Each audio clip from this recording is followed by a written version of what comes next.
Hi, welcome to the Everything After podcast. My name's Rob. I'm your host, and in the studio with me this week is RubyRae. She's a Nashville-based independent singer-songwriter. Collaborates with a lot of different musicians as well. Writes and performs music that defies easy categorization. It's both vibrant and dark, simultaneously catchy and psychological, cinematic and complex, drawing on diverse sources that include folklore, mythology, horror films, and autobiography. I know you had an album out in 2022, your latest full-length album that's titled True Crime, which I'm Yeah. just intrigued by, which I want to hear you talk about more. But I love that your music's thematic and again cinematic. I hear a lot of your musical influences coming through. But thank you so much, RubyRae, for being on the podcast to talk to us about it. Thanks for having me.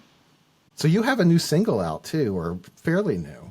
I do. It came out in July. It's called Memphis Honey, and it's kind of a road trip song from a little mini road trip I took to Memphis. I live in Nashville, and Hmm. Memphis is about 3 hours away, and I took a mini road trip to Memphis for like 24 hours, and I rented a Mustang and just had a crazy a crazy little trip. And so it was in the middle of the not in the middle, but it was well into the COVID times. So I was a little stir Mm, crazy. So I needed to as have we an all adventure. were. So Certainly find yeah, that that came out relatable. about a month ago. Yeah, yeah, that's great. When was that road trip? What time of year was that for you? It was September. I think it was Okay. September 2020, and I did that thing where you book something on Priceline and you say, just give me whatever car Hmm. you have left. And they had a Mustang and a Cadillac left. It was like Labor Day weekend, and it was the only two cars left. And I was like, I'm gonna take this Mustang, and Yeah. which is so. If you know me, it's like not. I mean, it's part of Mustang is part of me, but I usually drive like this little red car, and so like a compact car. So I get in and I was like, I need to rethink all of my music choices for this. I need to put on some like ACDC or I listen to like new wave and Britpop and country stuff. And I was like, I need some ACDC and some like Iron Maiden or something like Oh, that. that's great. Yeah, Yeah. so it was just like a muscle car kind of moment, and yeah, it was great.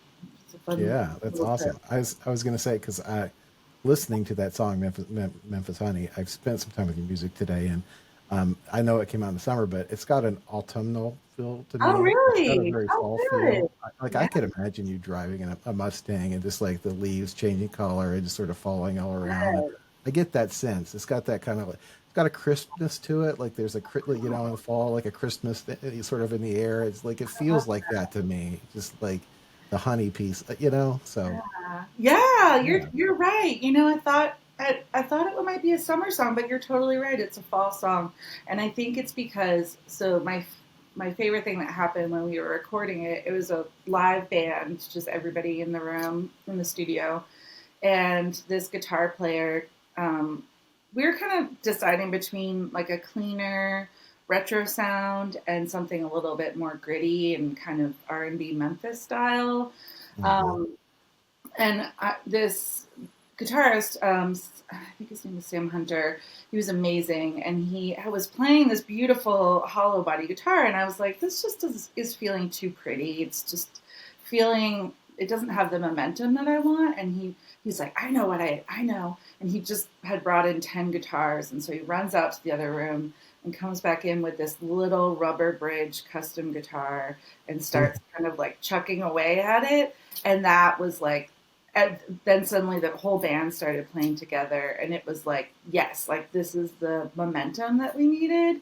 Yeah. So it was definitely a change from some of my other some of my older music has more rock elements, but the true crime has it's got this like shimmery cleanness to it. Yeah. um, and so yeah, that was it felt like kind of the highway lines, as you keep driving, you keep that kind of pattern. So it was cool. Right. Right. Well, we'll get back to talking about some of your albums and your music, but I let's start with just giving people a sense of who you are and where you come from, and sort of what led you into music. Sure. Well, I grew up outside Boston in Massachusetts, and in a pretty small town, and then went to college in New York State, and I grew up playing the violin, like classically trained, and Hmm. was one of those little kids who learned by ear. You know, you put the vinyl record on, and just before you can read music, you just learn by ear. So that had sort of, I just knew that I wanted to do it like before I could even put words together. So I started with that. I played a little bit of piano and took some lessons. And then but I just really wanted to be in a band so badly. And so in college, I did some singing with different groups, and just they were like a cappella groups, but that was so formative for learning how to put songs together and take them apart and harmonies and all that stuff, and just getting comfortable singing. But I still really wanted to be in a band, but I couldn't really figure out how to do it. So after I got out of college, I moved to New York City, and I was really broke. And I had a guitar, and so I just spent all my time learning how to play the guitar, sort of transposing violin to guitar, Yeah. and had some friends like show me some little tricks or riffs, and then just decided to start a band. So I got all my friends together. This is like in my 20s, and got, a big bottle of whiskey, and everybody showed up at the practice space, and we all made music together. And then I just kept doing that every week. And soon it was just one other woman and I, and we started a band called the Ex Debutantes, or the Debutantes, and then we changed it to the Ex Debutantes. And we were kind of this power pop trio thing. And we did like Misfits covers, but we had these like little munchkin voices. We were singing like it was Last Caress and stuff. And it was like the Misfits meets the Go Go's kind of. Oh wow. Yeah, it was really Okay. fun. Yeah. Yeah. And then on the side, I was writing all these kind of moody solo songs on piano and guitar, and that kind of became a different project. And at one point, I just sort of decided I wanted to switch. I just kept writing these songs; they just kept coming out, and it just this other project kind of took over, and I started working on that. And then I moved to Nashville about five. I put out a few records, and then I moved to Nashville in the middle of working on true crime with the producer Lawson White. And he was here, and I kept coming back and forth between Brooklyn and New York.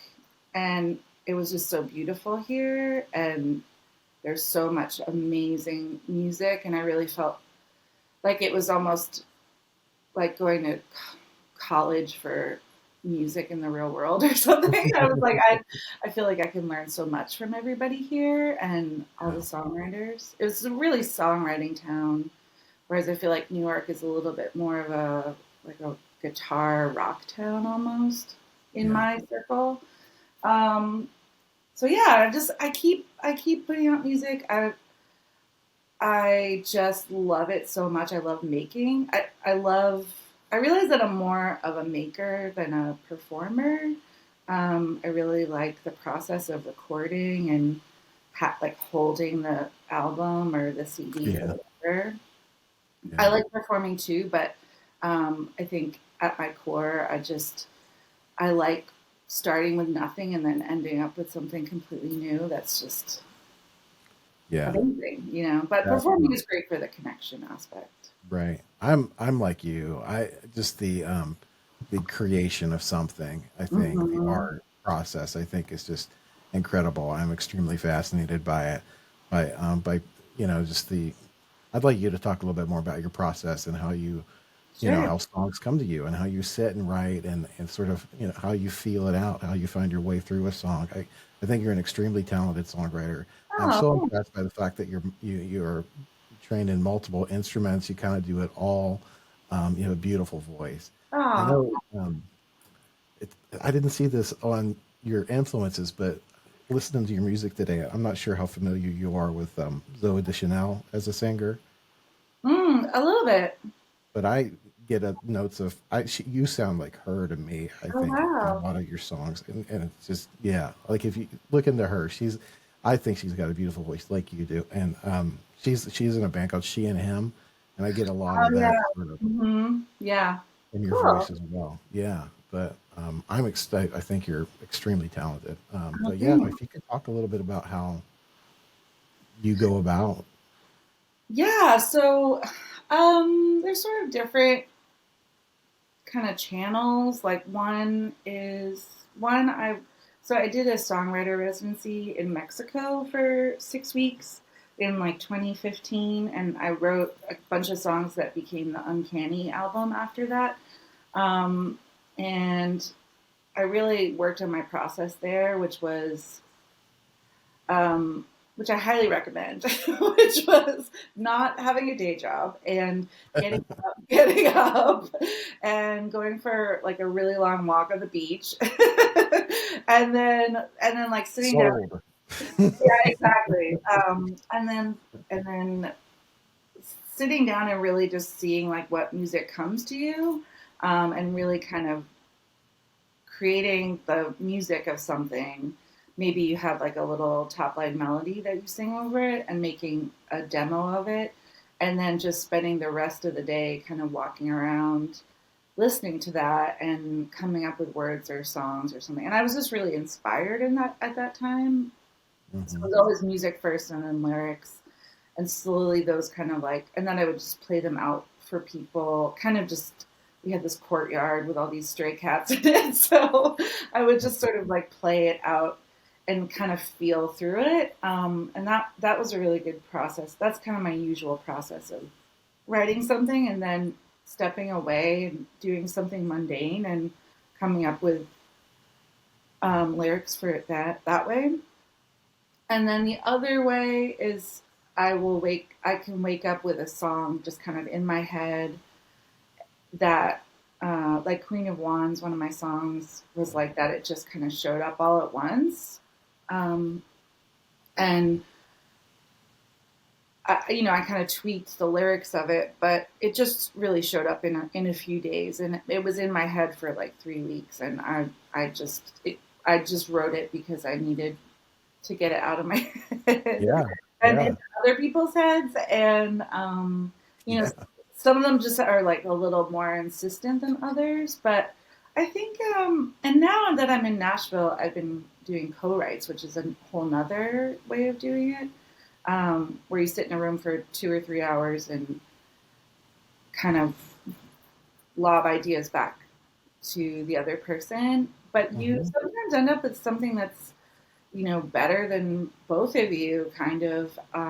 Sometimes it's like half formed or something, but I've Hmm. written some really great songs as co-writes. So I'm really exploring that kind of process right now. Oh, that's Um, great. Yeah. Memphis Honey was a little bit that way. I wrote it partially during COVID times with Marilyn Jenkins, sitting at a picnic bench in the park with two guitars and just kind of like playing stuff. And then we sent it to my friend Olivia Mancini, and she's She was in this band called the Washington Social Club, and she wrote this amazing bridge, which was such a good bridge that it became the chorus on the recording because it was uh, Yeah. such a great kind of line. So yeah. Yeah, that's great. That's wonderful. I'm glad that we transitioned into talking about some of your collaborators. Anyone else you want to shout out about? Uh, yeah, for Yeah. for some of the Um, work that you've done with them. I've been writing with my friend Hannah McDonald, who is a Nashville songwriter, and playing with Aaron Berg, who is a great bassist here, and just some other kind of we'll put a band together for shows and stuff, and Aaron usually works with me on that. Um, and then Ryan Poole was the producer for Memphis Honey. He was amazing. So Aaron played on Memphis Honey as well. And then Lawson White is another great producer. He produced True Crime for me, and I played guitars and sang, but he played absolutely everything else, which is insane. Hmm. And and then my friend Colin Dempsey and Marilyn Jenkins live in New York, and I often like go up and play shows with them. Colin has a band called Super Small, and I also play with Ed Coleman and Tyler Beckwith, and I just love collaborating. So it's RubyRae, but it's not just me. It's me and a million other people working on stuff together. Yeah, yeah. Sounds like you have a real community around you. That's amazing. Yeah, yeah, Yeah. So we've talked a little bit about this. You have three full-length albums out, correct? yes, yes. You have a few EPs and a couple singles. Hmm. So that first full-length album, 2012, it's called "Night of the Psychopomp." So talk to me Hmm. about that album Yeah. and what the um, inspiration for that is. yes. Well, it was right after my dad passed away in 2011, and I also love horror movies. And I saw one of the things that influenced that movie was, I mean, just different films I saw. I was kind of going through like a writing B movie monster songs. So one of the first songs I wrote for that project was "It Came from the Swamp," which is like a Swamp Thing song. Right. And I was really kind of exploring feelings, communicating feelings through like monster fairy tale type things. And then I saw this movie, Night of the Hunter, which is amazing. And um, there's a scene where this old woman is sitting there rocking and holding a gun because Robert Mitchum, who's like the devil, is outside her window, and I really felt like that was such a good grief metaphor, Hmm. for just kind of staying up all night, keeping watch, and so that's sort of where Dina Met the Devil came from, which I really felt like I was just like pulling. I don't know how to explain this, but it just really felt. I felt really connected in that song to like a something bigger and kind of it, that was like a next level song for me. Hmm. And I also love the Cramps and rockabilly and all that stuff. So that was kind of influenced by that. But yeah, that was then I've slowly moved away from that, but that was and Psychopomp is like a spirit guide. So it's supposed to be sort of a trip through the underworld with Yeah. me as like your spirit guide. Hmm. I get the sense from listening to your music. I get the sense that you're totally a spooky season person. Yes. Yes. And like our conversation here is confirming it. So that's Yeah, good. I do have a skull candle lit behind me, and I was like, "Is that too much?" And I was like, "No, just go with Yeah. it." Yeah. Have you got your Halloween decorations up yet? Not completely, but I had some friends over yesterday, and so I have a bunch of like tiny pumpkins, and a few people just kind of like will bring things. Like someone brought me that candle because they know that I love skull things. Yeah. So yeah, I feel like I'm gonna be ready any day now, though. Do you go all out for spooky season for Halloween, or is it more of a year-round thing for you? It's more of a year-round thing. I read tarot, and Hmm. there's an amazing kind of botanica shop near me called Aroma Gregory's, which is like aromatherapy, but his name is Gregory. And they have all kinds of witchy candles and um, potions and stuff, and they have like a tarot reader. So I kind of don't go all out on Halloween because I used to go all out and do the full like Grim Reaper face makeup, like to work with a big cape on and Yeah. just sort of stand in doorways and wait for people to notice me. But I think I've got some of that out of my system. So, but I mean, painting your face is just the most fun you could do on Yeah. Halloween or any other day. And one of my friends and I, we did like full Kiss face paint last year, or maybe it was 2 years ago. Last year for our Halloween show, and it's just so much fun. It kind of just like Yeah. heightens the drama. Yeah. Now, be honest. What was the age that you stopped trick or treating? um, um, I mean, probably later than most people. Last year. Yeah, I was a witch for many, many years in a row with like the green face paint and everything. So I'm not totally sure. It's kind of a blur. But yeah, always try to, encourage my mom to pass out candy, and I go to my friend's house and they do it up. They have like a smoke machine and everything, so I'll pass out candy at her house with some costume on. Yeah. It would have been great if you'd said, "Stopped. Are we supposed to I stop?" Like, know, I haven't. I Why know. are That's we what I doing should have said. What do you mean stop? it? Okay, so your next album then that came out in 2016 took a little bit of a different turn. So this was based Hmm. on you'd spent some time in Mexico. So tell us a little bit about that one. Yeah, so this was sort of a like in the middle of two different worlds transitional album called The Uncanny, Mhm. which I wrote mostly in Mexico. And it's kind of a record about um, falling in love and also being a little homesick, but kind of just being, in between places. And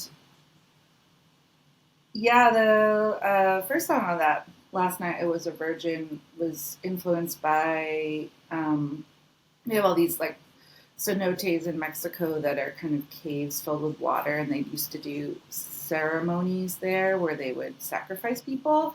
But I found out that they would sing songs on to kind of like comfort the people being sacrificed, which is like kind of rude. But and they would also give them like psychedelic drugs. So that song is kind of me imagining like what one of those songs would have sounded like. And yeah, it's just kind of it's a little bit of like a trippy tropical siren song kind of album. Yeah. And yeah, I highly recommend if you get a chance to go to Mexico and do any kind of artistic endeavor for 6 weeks. It's it was life changing because I was like, this is, I'm really putting music first, and I'm really kind of trying something new. So it was a cool experiment. And then I came back and I met a great producer named Matt Agaglia, who's also a great mastering engineer, and we produced it. We recorded it in New York City, and it was engineered by Bob Mallory, who does a lot of great work. It's just a great experience. Yeah. Very cool. Trippy. Yeah, that's cool. Yeah, it was a little trippy. A little The trippy. art. So my friend Catherine Hardy does all the artwork, and Hmm. it's like these three siren mermaids kind of Hmm. calling a ship to its Yeah. demise on the cover, but the waves are all like pink and green and stuff. So Yeah. Yeah. Yeah. You were on some pretty good stuff in Mexico, it sounds yeah, like. I mean, I did it. I left out the part of my schedule that involves, going to happy hour at 4 p.m. every day. So lots of margaritas. Yeah, it was great. Yeah. And then in 2022, you put out your third full LP, True Crime. So, are you a Yes, crime junkie? Do yes, I you watch a am. lot of true crime? Yes, I do. Watch, I listen to a absorb. lot of podcasts and I watch a lot of. Okay. It's kind of. I've tried to tone it down in the past. This was like sort of 2015 2017, 2018, those sort of through maybe up to COVID, but I've tried to tone it down a little bit the past few years because it can get a little heavy. Yeah. But yeah, I do. I think it's really entertaining and it's really fascinating to me because I think you can tell a lot about that just has aspects of every type of person, and I just want to understand what is going through somebody's head, Hmm. um, and and some of those things are just very mysterious, and you just don't know what happened or what was going through somebody's head. So I think that's what kind of draws me to it. Yeah. And I went through a breakup that also felt like uh, it just felt kind of like a crime. So I have this song called True Crime that is a pretty like angry rock song, Yeah.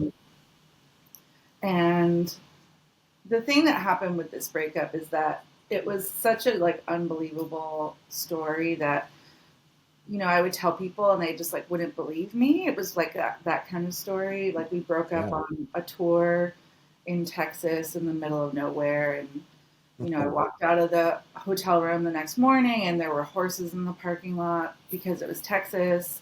And I was just like, why are there horses here? And then I like walked to this lonely donut shop, and it was such a traumatic and weird situation and also kind of funny.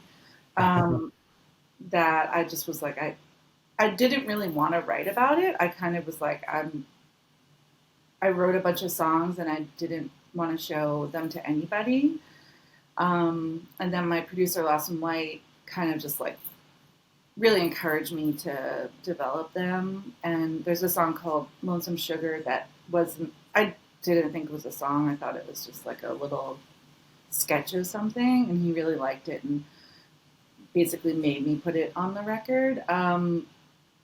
But yeah, I think it just that's the first album that I wrote that is before that I was really working with metaphors and folklore, and this one was like very honest and true, and I think I just wrote about like what happened and then how I felt about it. And that was really difficult, but I think it made for a good record. Yeah. You That's find that difficult to that's the do healing sometimes? part of it. Yeah. Yeah. Do you find that difficult to do sometimes to kind of disassociate from something you created in a way, try to look at it from an outsider perspective, to get outsider sort of perspectives on it, and use that to? I mean, it sounds like you've had some great feedback from people that Yeah. maybe changed your mind about Hmm. the direction of something that you were working on, which is incredible. Has it ever been difficult? Yeah, I think with everything before True Crime, I was pretty close in the process of making it and helping produce it, and sitting with the engineer and making decisions about every take and everything. Because I really knew what sound I wanted, and Hmm. with Lawson, we worked completely differently. So he basically said we made demos for everything, and then he was like, okay, I want you to not be in the studio. And I just want you to let me have a couple weeks, and I'm going to create rough drafts for a few of these songs from scratch, and you just won't know what it is. And so, and I kind of had a little bit of a freak out because I'd never just sort of given my songs over to somebody before. But, but then he invited me back to the studio. I was super nervous, and he was super nervous too. And then he played what he had created for me, and it was. I think he did Desperate Things in Natural Life, and I was just like completely blown away because he used a sitar on something that electric sitar that he had got, and I would never be like, yes, let's use an electric sitar because I just wouldn't think about it. Yeah. Um, and he did such an amazing job, and those songs were almost like so close to being completely done when he was done with that. I mean, we went back and we redid a bunch of things for the songs, but you know, I was just like, okay, take all my money and do whatever you want. I trust you. So it was really an act of trust. And there were certain times when I really wanted to be in the room. I kind of came in a little bit later and would help with editing things down because he would just add everything to it, and then we would kind of like pull it back a little bit and clarify. Um, but that was really tough because I just, you know, I want to be an advocate for my music. So you have to really Mhm. trust someone. But because it was a breakup record, I was so close to the material that I think that it was for the best because I think I was too emotionally invested in the songs, and you know, I think it just worked out well. Yeah. Yeah. Well, we talked a little bit about your sound and about your influences, but I want to go through. You gave me a list of influences, and they're kind of all over the place. So I think that's, which I think is great. I think it's good. You have quite a a broad spectrum of Yes. of influences. I want to talk about a few of these, Okay. and so yeah, like a David Bowie on this list, Mazzy Star, Mhm. got um, PJ Harvey and the Jayhawks. You've got the Smiths. You've got Emmylou Yeah. Harris, the old 97s. I mean, it's kind of, Mhm. yeah, some great stuff here. Tell me a little bit about that. Sure. Well, you know, I made that list and then I kept editing it and I'm adding to it, editing it, and I was like, you know what, just stop because I could edit that list forever. Because some of that stuff is a little bit of an older influence. I feel like I go through phases, and Mhm. but I was trying to think of the things that I've listened to the most or have listened to the most. I definitely went through um, like a Smith, Susie and the Banshees, Mhm. Cure kind of phase for a long time, like very post punk, and then a lot of punk stuff. I love that. Like that was kind of like my New York, living in East Village and living in Brooklyn era. And then like Britpop, I love Pulp and the Stone Roses and all that dreamy '90s stuff as well. Mazzy Star and Portishead, and Yeah. PJ Harvey's just so cool, and she's always doing something different. So I love her, and David Bowie, obviously. Right, come on. And I did paint my face as him one Halloween, which was really fun. And lately, I've, you know, just I've kind of shifted into more Like Americana. Ruby So Stardust Paint. I just have, like, is that the yes, one? yes, Yeah. yes, Okay. yeah. Yeah. That's classic. Um, the Jayhawks I've been obsessed with lately, and old 97s are like an old love of mine. I really love the cowpunk stuff, Hmm. like the Vandaliers and old 97s and Jenny Lewis and Sharon Von Etten's a big favorite of mine. Sharon Von Etten and Angel Olsen and Jenny Lewis all kind of like take up some space for me too. Yeah. But I also just feel, you know, like I feel like there's just so many. There's so many people I could name. Like I went through a big kind of soul um, Otis Redding obsession for a long time. So there's just a lot of different things, and it kind of varies between like, oh, I love this guitar from this song and this vocalist. I'm a big like vocal person because that's just what speaks to me. So like vocals and storytelling, I think, are just my favorite things. And and tom drums. Anything with like a train drum or a tom kind of like punk drum, I just love it. Yeah. I agree. I am very into the storytelling aspect of the Yeah. music. I love songs that tell stories. All right, let's go through your fall top 5 albums. The Yeah. albums that you're listening to this fall. You have your list? Oh shoot, I don't have my list. Can you remind me? I'll remind you. Okay. Okay. So you have Stories from the City, Stories from the Sea by PJ Harvey. Yes, I that was came out and that was one that I used to listen to walking around New York, and it's such a New York City record. But it just feels like a fall record to me. I know that Portishead Dummies on there, and that is a driving around, maybe crying quietly to yourself, but also pretending that you're a spy, like that's the feeling Yeah. of that record. Yeah. Like you're crying, but it's in a very cool way. Um, I can't remember the other ones. What were the other You've ones? got Superstar, Caroline Rose. Yes, that is a great pick me up record. Um, she's kind of she's kind of a weirdo, and I love that about her.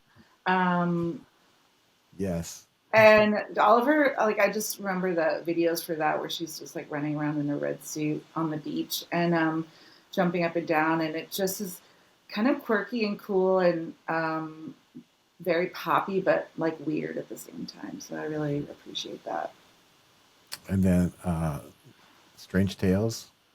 Yeah, Strange Lord Trails. Sorry. Lord Huron is so good. They I it Lord Huron, if you're listening, please let me open for you. They are so spooky and vibey. I saw them recently, and he sings part of the time into a telephone, and they have people like a couple dancing and an old jukebox, and it's just that their songs are really well crafted and kind of spooky. So I think that that's a good fall pick. Yeah. And we do like the manifest on this. So putting it out there that you want to open, Yes. that's great. Listen, I'm going to send you an instant message on Instagram or whatever, Lord Huron, and please, you need me. What any other bands that you think that you'd just be great on a ticket with that you think you just vibe with like completely? Like Sharon Bonnet, and I saw her play recently. She's got this amazing new band, and which sounds weird. I was with my friend who was in the debutantes with me, and it sounds like our old pop punk band in some mm, ways, like very like post punk kind of sounding. And I think that would be super fun. And um, yeah, that those would be my two picks for right now. yeah.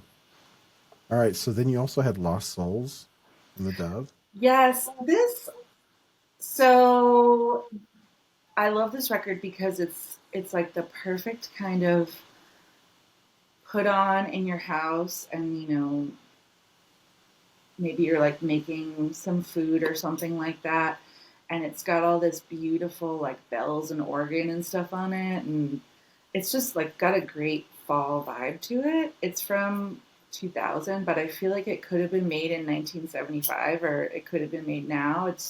And I think the story from that record is that they didn't have a vocalist, and so one of them just like tried to sing it, and they kind of just went with it. So there's this like feeling of they're not quite sure what they're doing almost, and I just really love that record. It's perfect like Brit pop kind of record. It's been so fun talking to you and getting to know you. I know you said that before we got on that you would maybe play a little song for us at the end. Sure, I'd I'd love to. love that.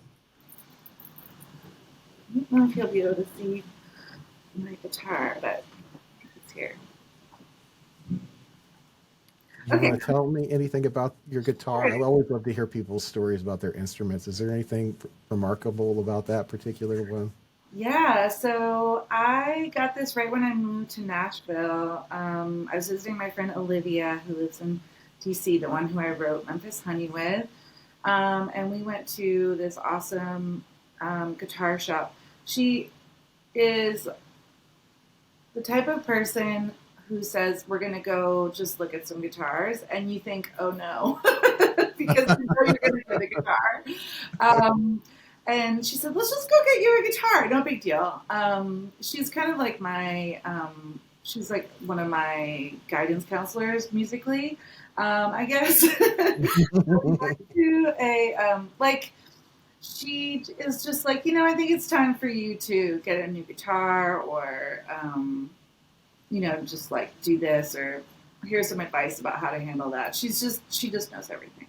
So, yeah, so I love that her title is guidance counselor for yeah, music. I have a few. I have a few guidance counselors. They're like, you need to buy a new car. So I went with her to this guitar store and played.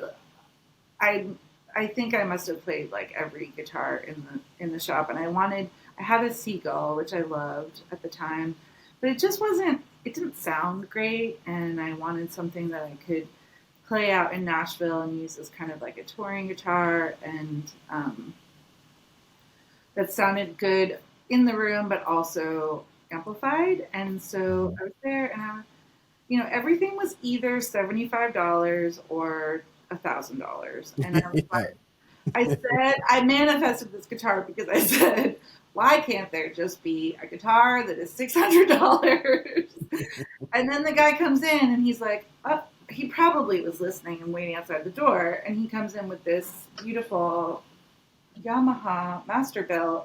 And I wasn't a huge Yamaha fan because I've always been like a Gibson Alvarez type of person, and I played it and I loved it, and sounded better than the guitars that were $1,000. So, and it was like $600 exactly, so it was perfect.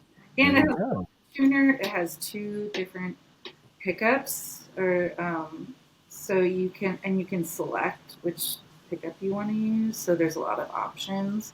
It's a great guitar, and it's been good to me. I firmly believe that instruments often are like pets. I think that it was just waiting for you. Like if you're just, yeah. My other guitar that I use a lot, usually just at home, because the amp in it is handmade and it shocks me when I plug it in, is an Alvarez, and it's huge, and it's kind of looks like it's been through a war or something, but it sounds so good in the room, but I can't tour with it. So this is my orange tour guitar. So this song is called Memphis Honey, and this is the song that's out from July that I wrote with Olivia and Mary Lane, and it's about that that trip to Memphis. So here we go.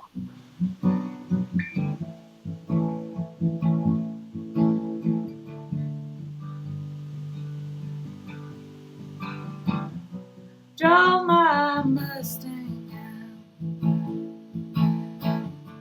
all the way to Memphis, honey. Now I'm looking out of the Holiday Inn. Let me tell you the truth, I'm still thinking about the touch of your hands.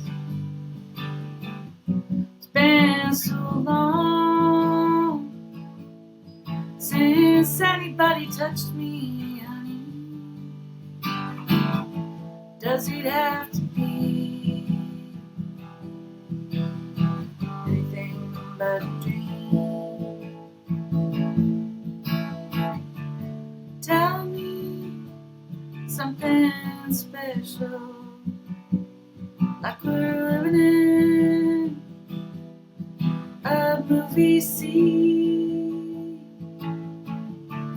Tell me something true.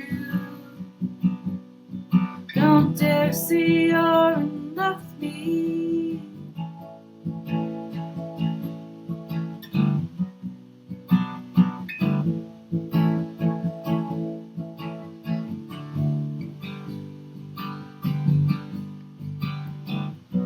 Fixed up my hair like Dusty on a record sleeve. A couple of G&Ts, left my number on that credit card receipt. truth. I'm still thinking about the sound of your voice. It's been so long since anybody called me honey. Does it have to be anything but a dream? Tell me something special, like a ribbon in a movie scene. Tell me something true. Don't dare see you're in love with me.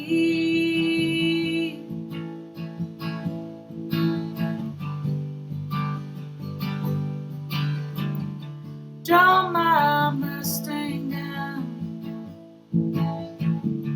all the way to Memphis, honey. Now I'm looking out of the Holiday Inn. Thank you, Ruby. That was beautiful. Oh, Thanks so much for being on the show. It's been really great getting to know you. it's been so fun. Let's do it again. My knee-jerk reaction. Hi, I'm RubyRae from Nashville, Tennessee, and my ETA is Memphis Honey, the new single out now. I'm Addison, And I'm Ray, and we're the band Rose Colored World. and our Everything After is music, is healing, and it's medicine.